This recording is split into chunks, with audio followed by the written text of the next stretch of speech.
Hello everyone, welcome to a RexRed tutorial on Cakewalk by BandLab. I am RexRed.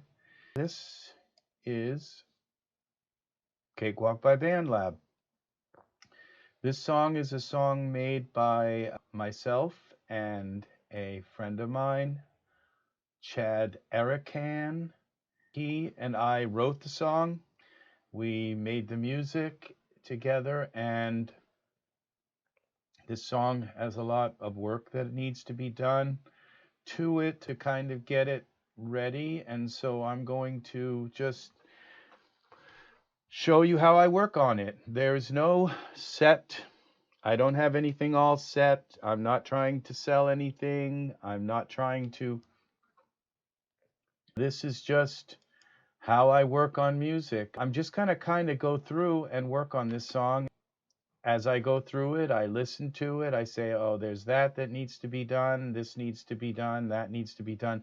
And even though I might, if I wasn't recording, I might do this a little different. It's still pretty much how I would work on things. So here it is. I'm just going to go through it and start editing it and doing things that I normally would do to it to get it ready for publishing. And this song is very close to being ready. Watching you, watching me, I can tell you're afraid of what's There's something about my voice that just sounds sharp. I can't say what I see.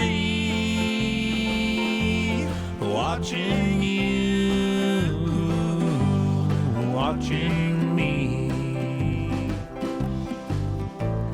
I don't know where this love will go, but I'll take it for a ride.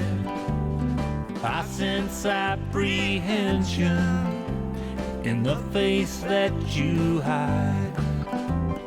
Maybe you've been hurt before, something deep in. This is our drums here.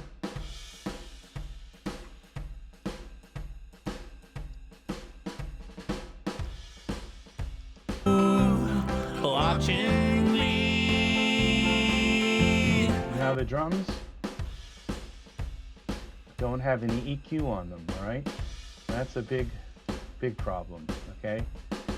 So we have to cut the bass part out of the low bass part out, and part of this 200 area here, because that is where the vocals mostly sit.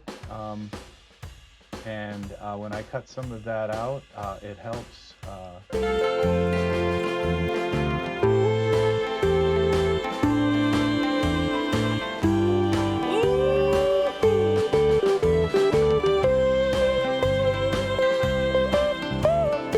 That is Chad playing.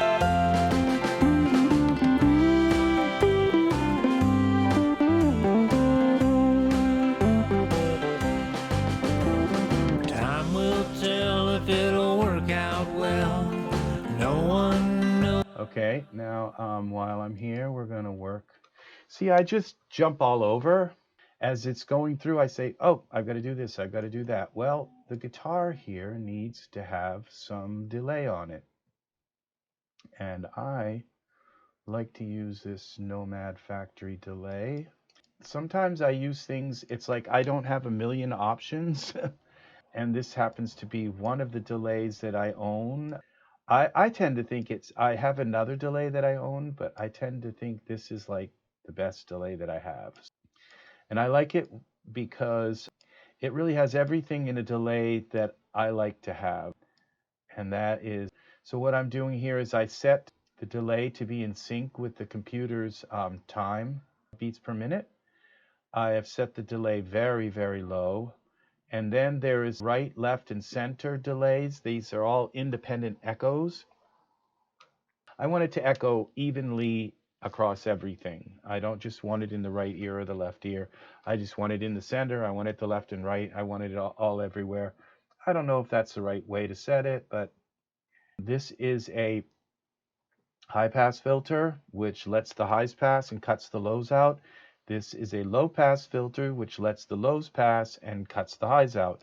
And so I usually cut some of the highs out and some of the lows out. I'm not exactly sure how much I should be cutting, but I just know I don't want it really muddy and I don't want it too sharp up in here. So I'm going to leave this open while I kind of listen to this, because I might have too much.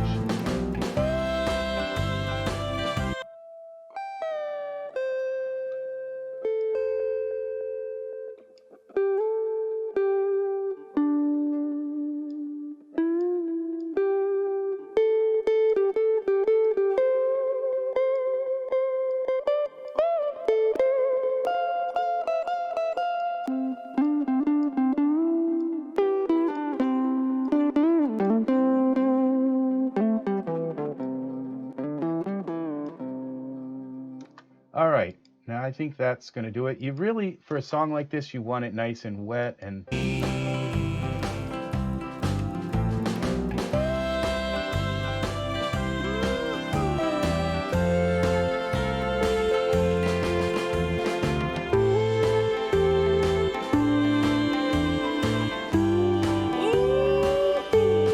Lower this, give it a little bit more warmth and presence.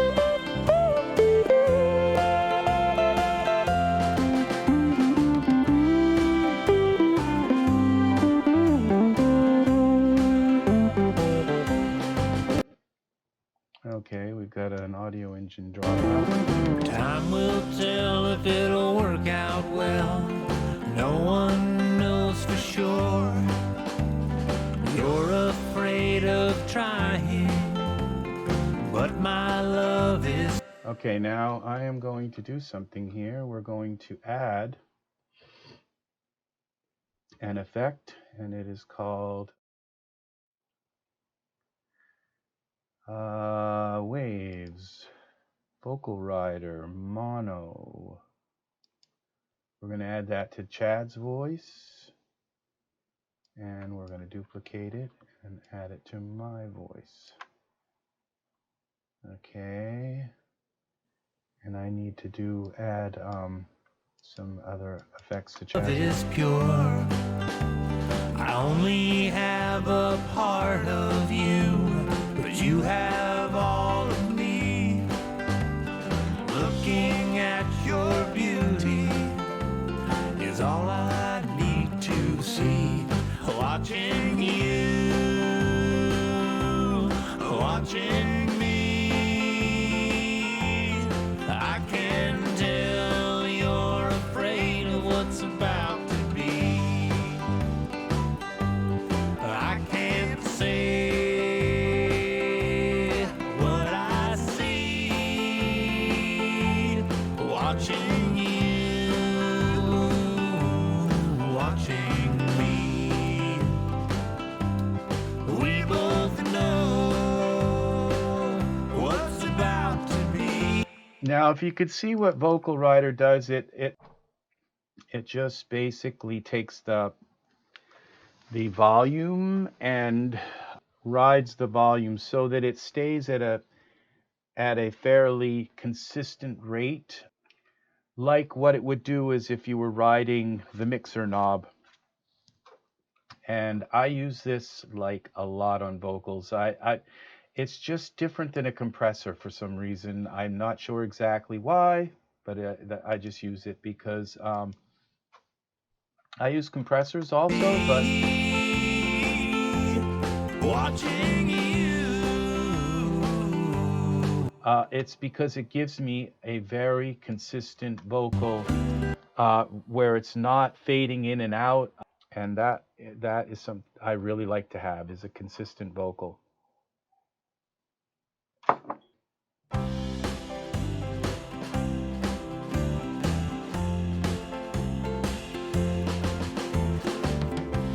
Now the guitars aren't loud enough.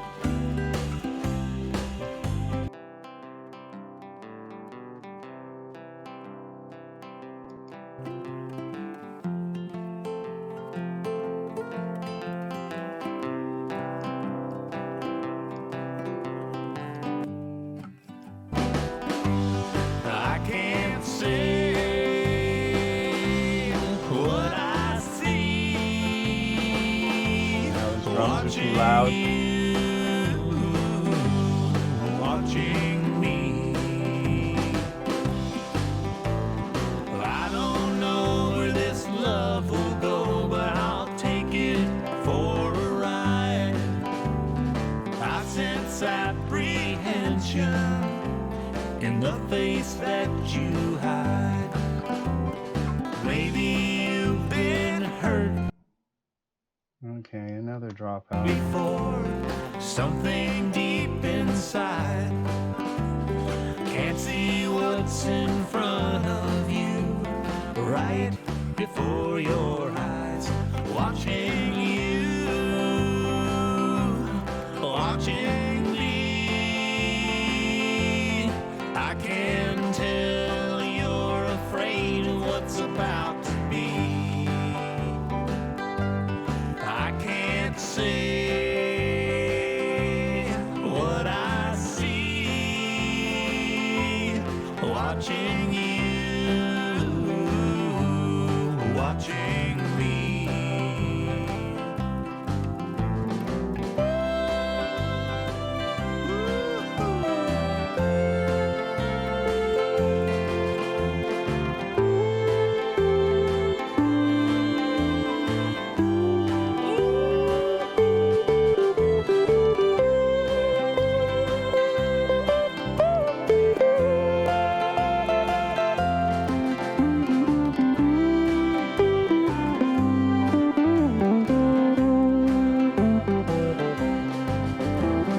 Time will tell if it'll work out well.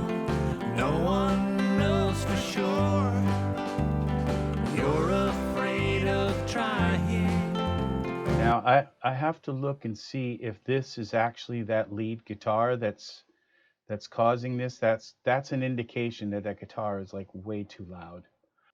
I have to go here, and if I go back over this section here and I just mute this, Watching me. now let's open that back up. Yeah, see, it's not doing that now. Now when I go here, yeah, it's like way too loud.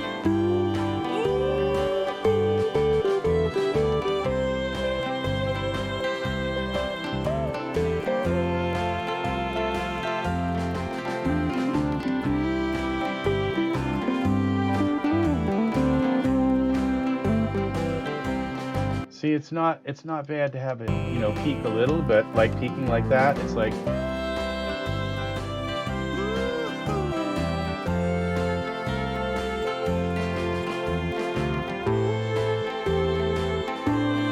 see, in that section, we're gonna add automation volume. I can do this in two ways, and I think I'm going to do it instead through Melodyne. It's like saying, hey, these are not loud enough. So we're going to go to clips. Then I'm going to go click on that. Open Melodyne. Chad on the guitar. No, here's lead guitar. That is right here.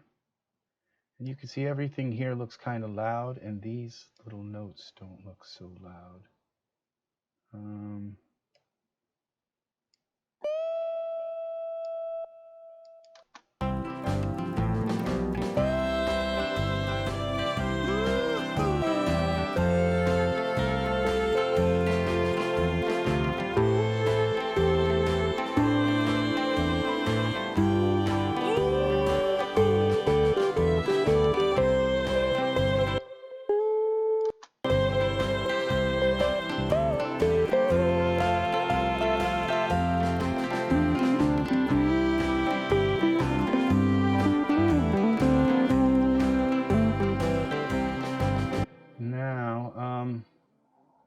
I would like to give this a little bit more presence. Time will tell if it'll work out well. So we're going to do, instead of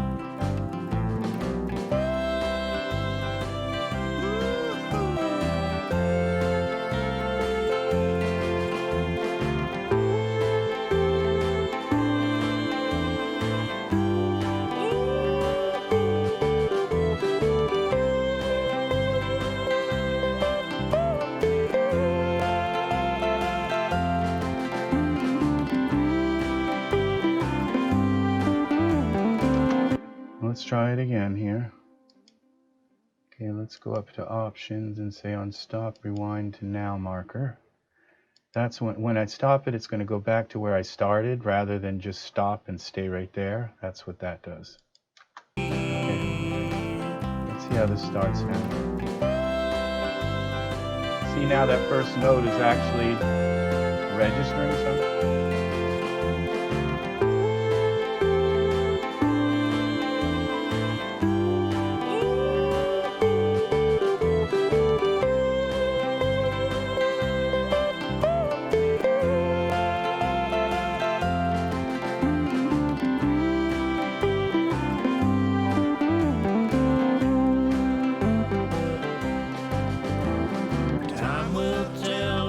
Now it's cutting most of this out, but what I think I'm going to do now, let's see. See, I have some stuff, some magic going on here. In this vocal, I have this being sent to the vocal track, and it's being cut out of here. Now I have both of these tracks, the Chad, okay, lead guitar. Where's Chad? Right guitar, left. Chad is going to vocals, and I am going to vocals. So when you hear us in vocals, let's see what we got.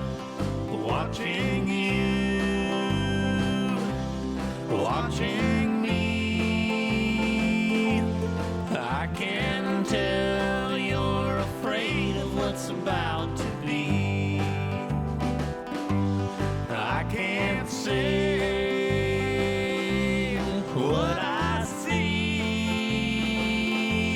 Watching you, watching me. I don't know where this love will go, but I'll take it for a ride. I sense apprehension in the face. Now this makeup that's turning up the music a little bit more to balance more with the voices, so that when we get to this section, Watching me. now this should also be cutting this out of here.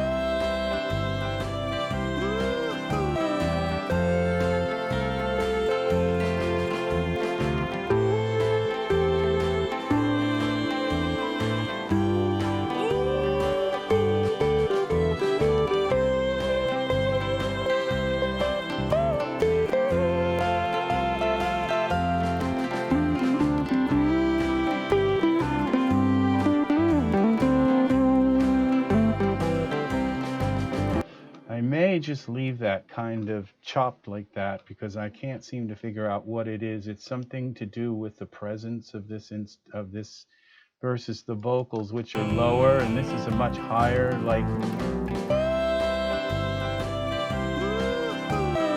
it doesn't have as much in the bass range. Let's see.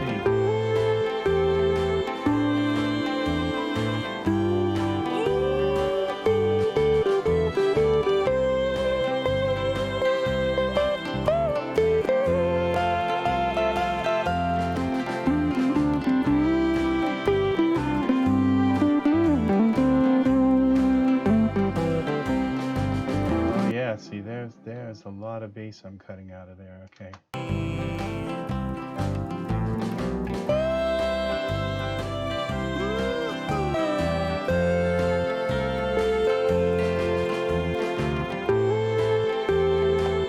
we go here. Now it's cutting a little bit more out of the music. See, this is a sidechain right here.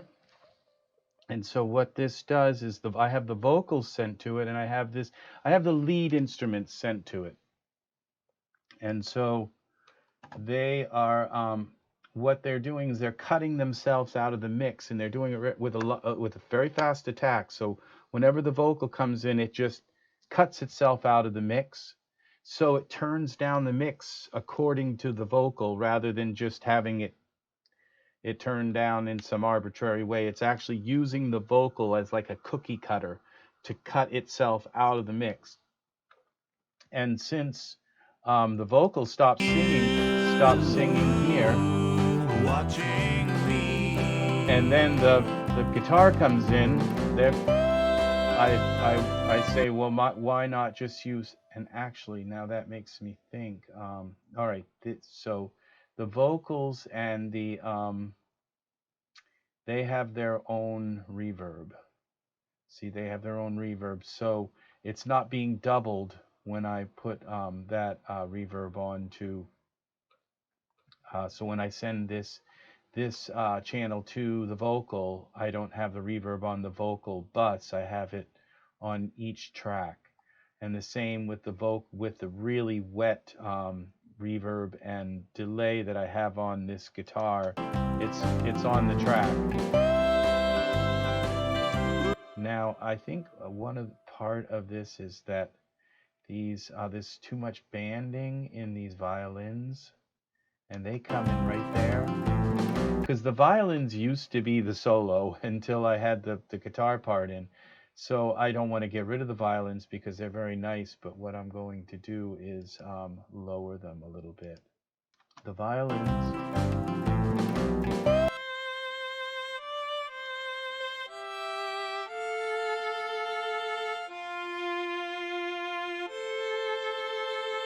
Now here's the violin tracks.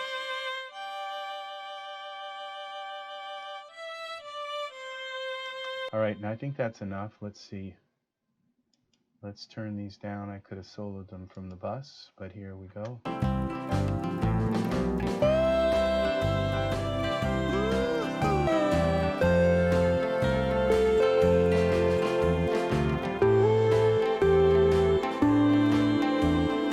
Now, here's the thing that's why there's a problem here. Because these are being sent to the master instead of our music bus. The violins were banding with the guitar.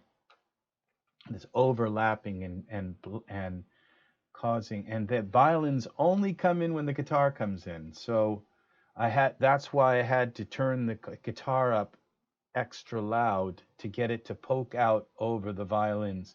And now that the violins are part of this music, are being sent to the music bus, which is being sidechained with the guitar. The guitar is being cut now out of the track that has the violins and a lot of other music elements in them. They have to go to the music channel. Okay, that's what's incorrect. I may have been...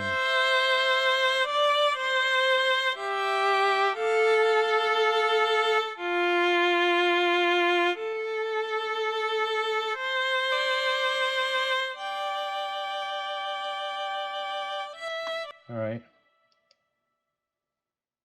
Now let's see what we got here.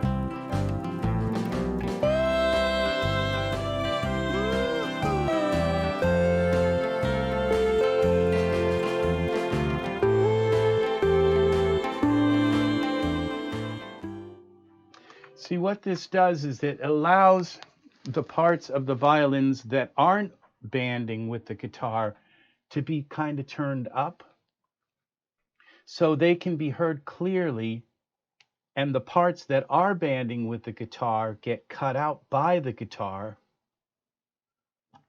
so that I don't have to turn the guitar up way too much to cover over those banding parts.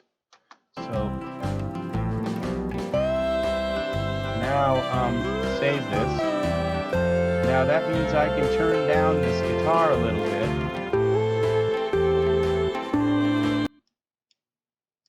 I'm not sure why I keep getting that.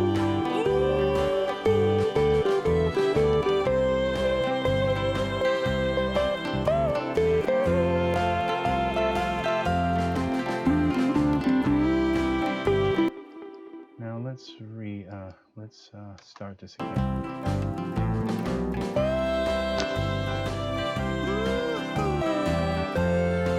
Now you see this looks normal. It's not like, it just has a few little peaks here and there. Now I could technically turn it up a little.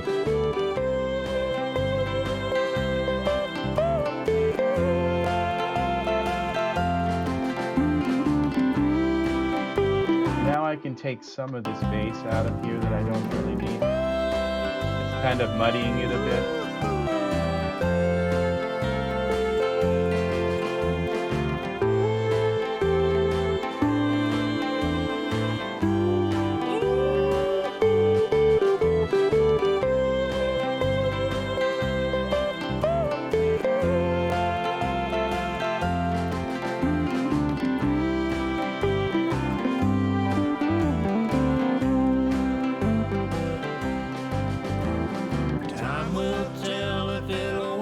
Happy with that.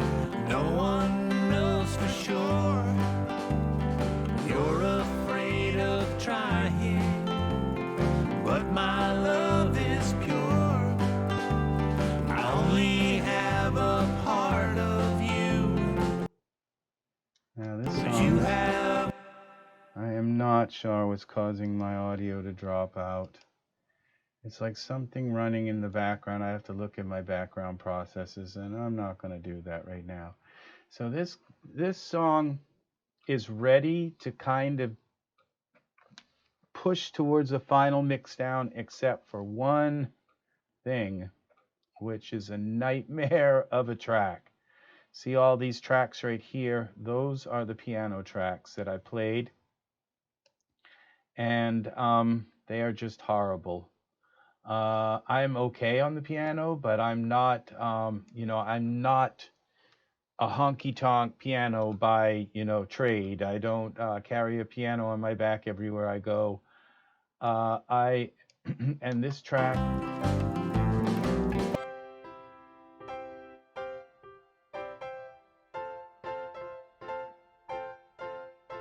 that's just horrible. I just don't even, and I'm surprised that you haven't like shut this video off and says, well, the song's fine, but I can't listen to that piano part for one more second. It gives you the idea like there's a honky-tonk piano in there.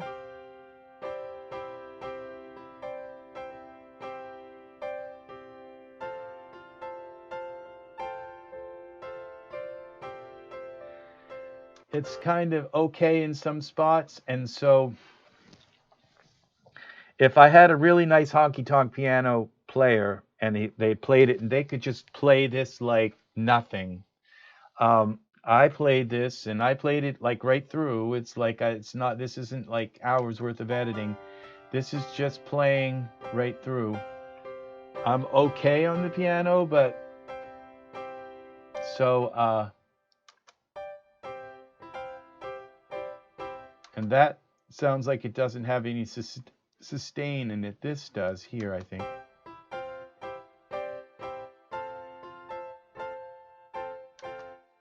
So I may end up having to replay this again.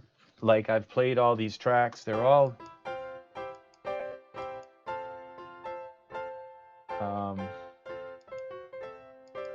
yeah, some parts.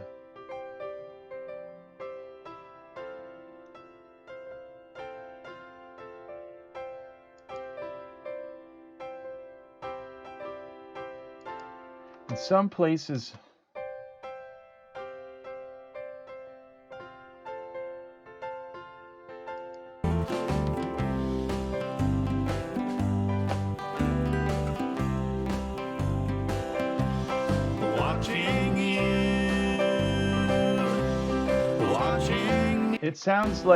it sounds terrible all by itself, but when I put it into the song, it sounds okay. But my standard for me making music is okay is never enough. It has to be perfect. It has to have that, every phrase and every expression has to be right. It can't be jerky. It can't be out of time. The sustain pedal has to be perfect. I will not settle for this. So this right here is this is the last track that's holding up this song. And this is going to require me step recording and probably saying, okay, in that one little section I hear this, and playing that, then going in and editing it so that that little expression is perfect, and then say next and go to the next part of the song and say, what do I hear? And then I hear this da da da da da da da, or like da da da da da da da kind of thing going on, and play that, and then edit it, get that just right, get the sustain just right, then go on to the next section and say, what do I hear? The brainstorm and say, well, I'll just play right through and see what, and it kind of works, but it's not what this song is calling for. This song is calling for real honky-tonk piano. It's got to be just right. It's got to have changes. It's got to have flows. It's got to have different modalities and expressions. And I could do a rough mix down and publish this song, but I can't publish it with this piano in it. It sounds okay, especially with everything else going on, but I know that behind it, it's got all kinds of mistakes and jerks and jumps, and that's not how I put out music. The track has to be perfect alone. That's one of my rules with music, is that every track has to sound good all by itself. And this track has some spots. It has hot spots. Like the ta-tun, those are out. They're not right. They're not in the right time. Ta-tun, they're supposed to be, they're ta-tun. It's my hands were not quite playing them right. It's been a while since I played the piano, and I needed to warm up. I needed to spend hours just warming up and remembering what it's like to play the piano.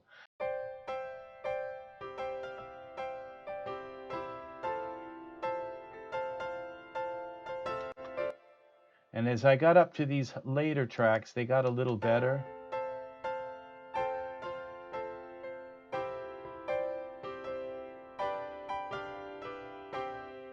See, I got a little better, but it's still not what it needs. It's not, it may be close to what it needs in some places. It just needs a totally new expression. It needs, where each section of the song needs to do a different kind of honky-tonk modality, where it goes da da da da da da with the chord, or where it goes da da da da da da da da da da da da da da da, and then it can go like with your double chord, we go bum bum bum bum bum. It has to, each section has to have a different character of honky-tonk. And it would be nice if I just knew a honky-tonk player and I could say, well, could you come over and throw some a honky-tonk track down here? And it's like, sure, I'll be right over. I don't. I just don't know the people that I wish I knew. I don't know how to elicit that kind of help in my music. One of these days, I will probably get focused on it and say, I need to find a troupe of musicians that I can just call and say, would you come over and do a honky-tonk piano? And that's the thing, is that if they say, well, I'm booked, I'll see you in a week, and it's like, well, I could either wait a week, or I could work 2 days on this and do it myself and have it done and ready and out and gone, because I've already worked on the vocals, I've worked on all these other tracks, and waiting 2 weeks for a piano player, it's just, I want to get this song out and go on to the next song. By the time I get this song out, I'm going to be so sick of it. I like to finish a song and get it mixed and mastered when my energy level is really high, and 3 or 4 hours work at least to make this honky-tonk piano part. And it's going to be done partly by me playing it and getting it roughly in the ballpark what I want in each section. And the other part is going to be going in and editing it, inserting notes by hand, and fixing them, aligning them, making sure the sustain is holding just right and shutting off at the exact right moment. Yep, that's what this is going to require. So, all right, at this point, gives you a basic idea of what's going on with this song. What I go through now with Chad, there's one other thing I'm going to do. I'm going to add. We're going to shut off the piano. Watching you, watching me. Okay, now I'm going to add with Chad's voice here. I'm going to do a little bit of kind of wham bam presto magic here. And we're going to add some Neutron 2 to it. And I'm just going to have it auto detect his voice and set up a few. Watching you,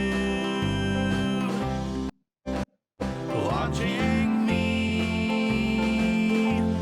I can tell you're afraid of what's about to be. Now this just did some detection, okay, and set these parameters for Chad's voice. And it set this divide here between, this is compression, this is compressor EQ, and then this is an exciter, which it's added something to his voice to give it some, to kind of excite the wave frequencies. Watching you, watching me. Now, obviously, it just put way too much bass in his voice. Yeah, that's too much. But it might be something that I might look into later, but it's too much bass. All right, now we're going to do one more. I'm going to insert audio effect, and I'm going to do this Nectar 3. I'm going to use both of these with Chad's voice. Okay, vocal assistant. And I run this after the vocal rider so that it gets a good clean, it gets an even. Watching you, watching me. I can tell. Now it's turning that up a little. Afraid of what's about to be. See how it made it much more present? I can't say what I see. Watching you, watching me. Okay, now I don't know where this love will looks like these go, are. but I'll take it for a ride. I sense apprehension in the face that you hide. Maybe you've been. Now, some of this stuff is redundant, and the reason why, it's like, well, why are you using Nectar and Neutron at the same time? Well, because Nectar has a few things that Neutron doesn't have, and Neutron has a few things that Nectar doesn't have. Neutron has this pitch thing, which I like to run it, because when I do, it's telling me that of all of my, where I nailed all of the Melodyne, where I nailed down the pitch to his voice, it didn't do it perfectly. If you look at it, you can see there's certain notes he holds that they're out. See, it's fixing those spots.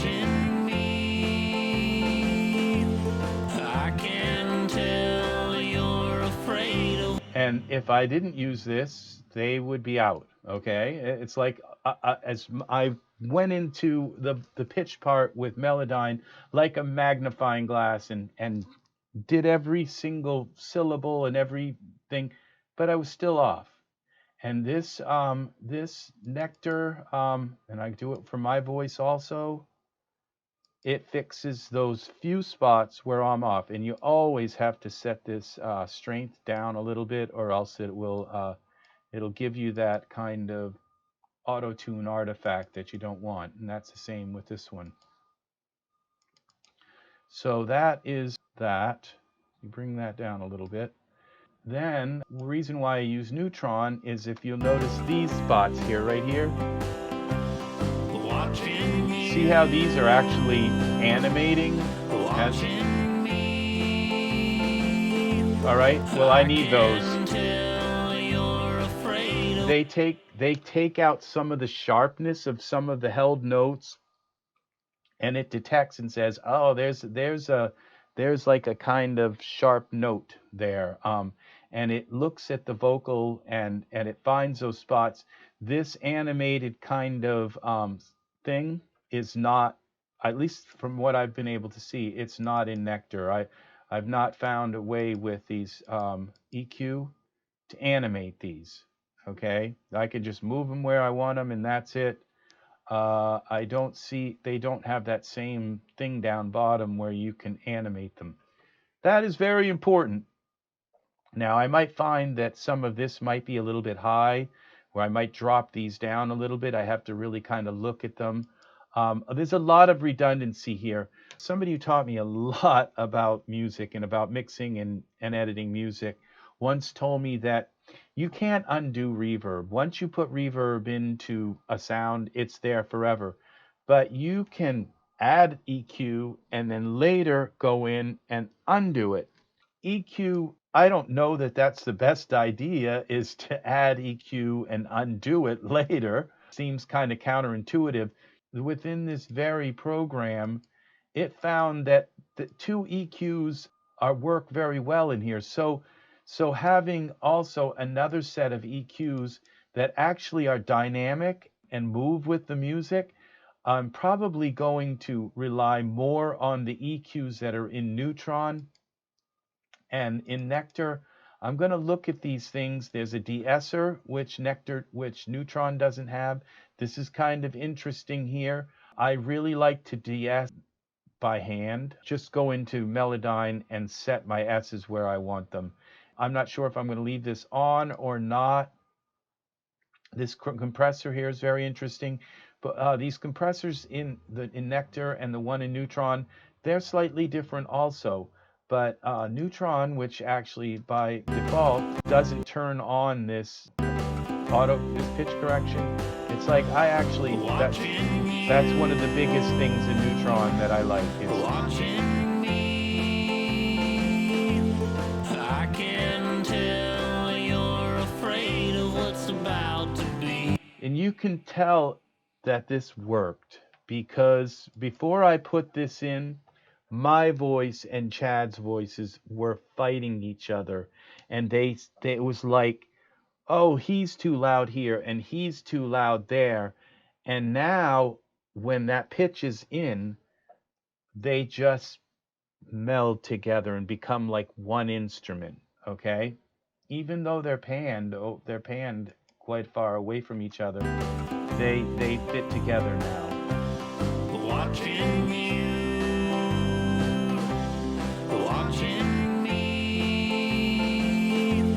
I can tell you're afraid of what's about to be. Okay, like how to mix and master music simultaneously. That's what this is about. I can't just say, well, this is about Ozone 8 or this is about FabFilter L2. This is about a whole bunch of things all coming together into one song. Everything from, the parts of Cakewalk that are native to Cakewalk to all the plugins that I've had to purchase to sit on top of Cakewalk.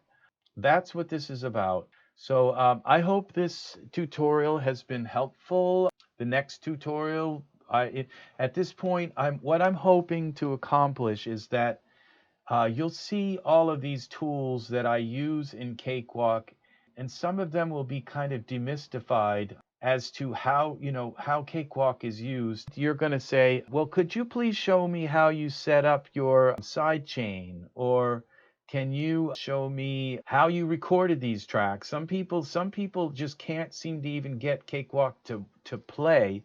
That's what I want down in the comments. I want suggestions on videos that I can make and help you. And I don't care how simple it is, whether if it's like, I just can't even get a drum beat in Cakewalk. This drum beat that I used here in this song is part of Addictive Drums. And it is a shuffle beat. And I really like this shuffle beat for this song. I had to purchase a whole bunch of beats and then go through hundreds of them to find the right beat for this song. I had to go and purchase about $120, $130, $150 worth of beats, all kinds of MIDI beats, until I found this. And this was a fairly long beat. You can see it's several measures. It spans like 6 measures or so. This is a great beat. All of the different aspects that you could possibly use Cakewalk for are being employed in this song, whether if it's waves and MIDI and effects and EQing and mastering, recording track, vocal tracks, MIDI basses and MIDI drums, and this piano patch, this honky-tonk piano patch that's just going to take and push my skill limit to the very max of what I know musically how to do. This piano part is going to be very difficult unless I cheap out on it. And, I don't know.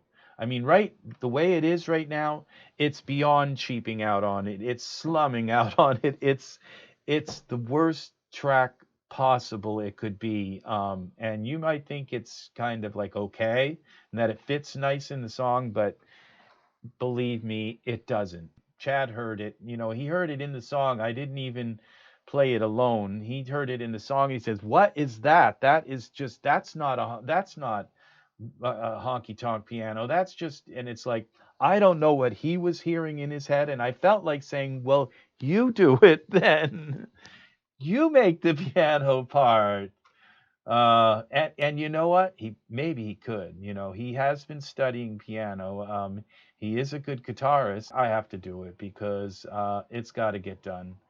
Maybe I'll make a video when I actually start working on it, but I'm kind of like embarrassed to do it because it's like I'm not just sitting down and playing honky-tonk piano. I'm literally doing it the novice way of section by section, practice this little riff and then put that in and practice. And it makes me feel like I failed as a pianist in my life.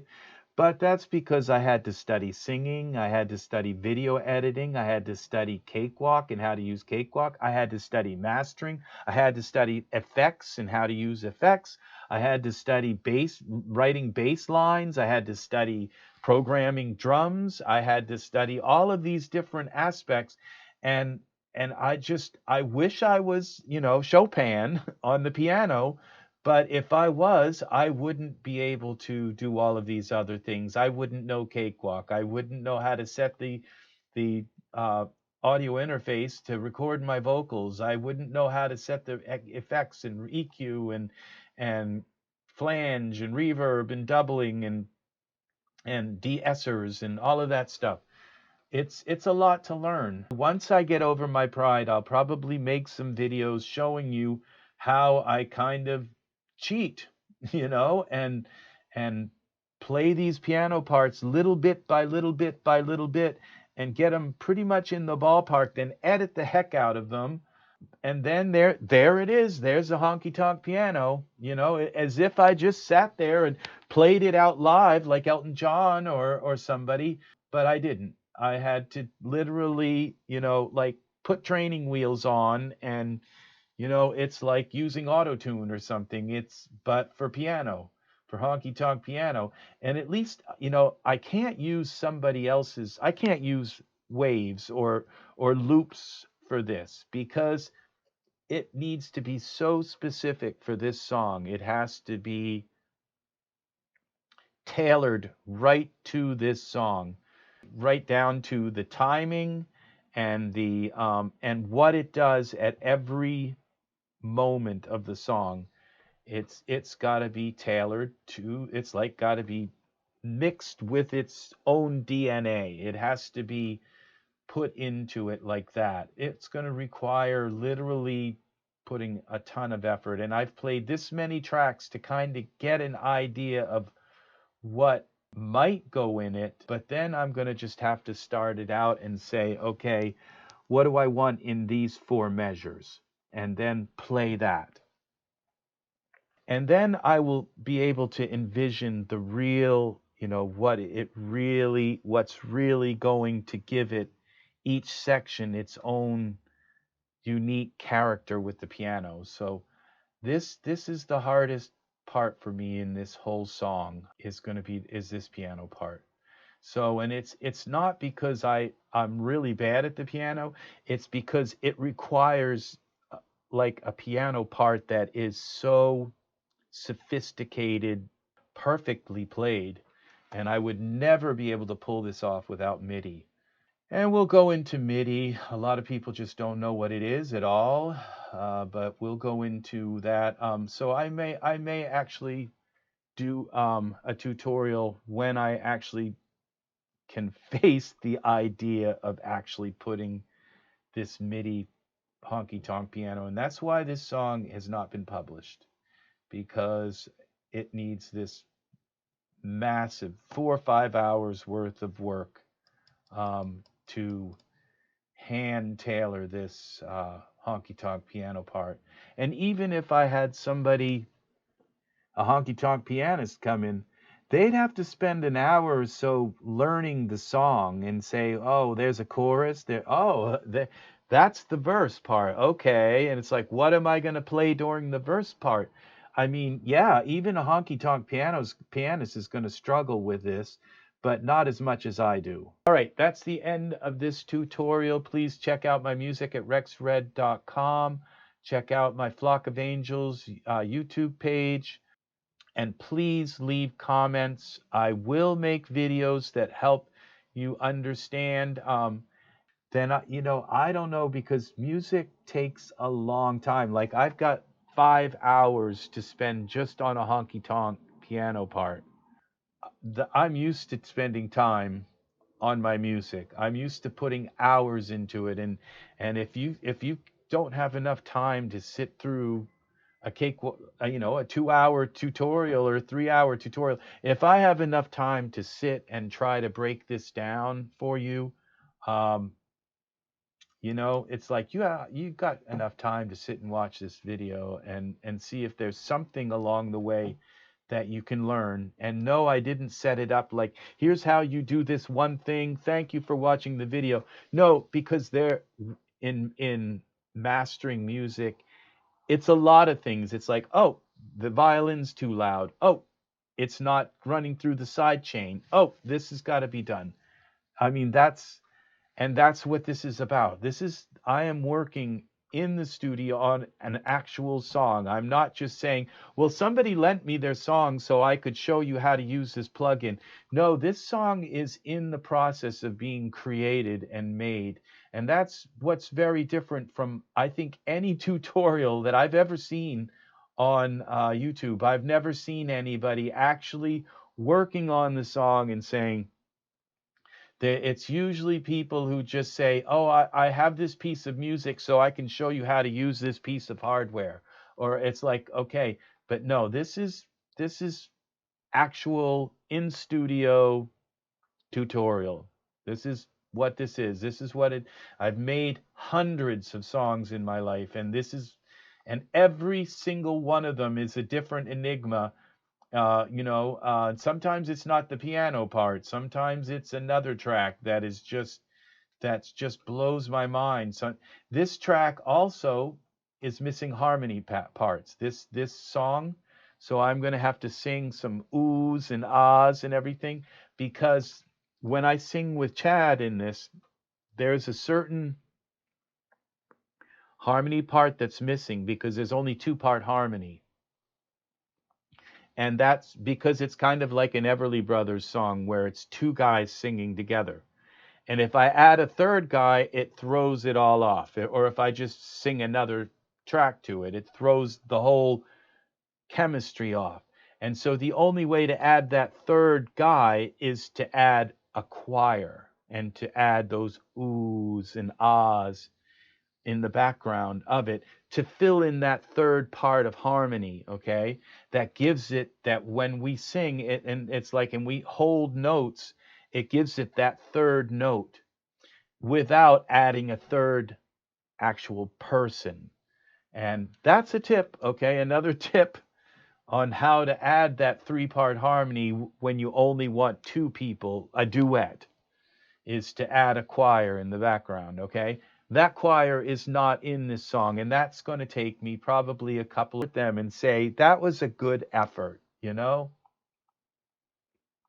And, you know, and that's the thing is so, all right, I have to stop talking. All right, so thank you for, if you made it this far in this video, you are awesome, okay? And you take care, and I will be back with more videos on our how-to RexRed how-to channel. All right, bye-bye.